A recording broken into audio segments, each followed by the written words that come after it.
জামাই ষষ্ঠীর আশীর্বাদ করার সময় বোন যে ভিডিওটা করেছিল এটা আমি জানতামই না। পরে যখন গ্যালারিতে দেখছি তারপর এডিট করে পোস্ট করছি। সেদিন এত গরম ছিল, তারপর মা অসুস্থ ছিল। দেখো মা কী হারে ঘেমেছে, মায়ের অবস্থা খুবই খারাপ হয়ে গেছিলো। আর তারপর ওকে আশীর্বাদ করার পর আমাকে আশীর্বাদ করছিল, আর ও আমাকে একটা বাতাসা খাওয়ানোর জন্য পাগল হয়ে যাচ্ছিলো, আর আমি বারবার ওকে বকাবকি করছিলাম। দেখো তোমরা দেখতেই পাচ্ছ। আর হ্যাঁ, জামাই ষষ্ঠীর দিন আমাদের মারা পুরো উপোস হয়ে থাকে, মা ষষ্ঠীর পুজো করে, চিড়ে মুরগি খাই।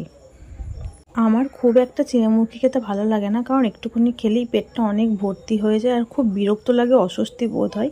তারপর মায়ের একটু আশীর্বাদ নিয়ে নিয়েছিলাম, আর সন্ধ্যাবেলায় খাওয়া দাওয়া করে ঘুমিয়ে গেছিলাম আমরা দুপুরে।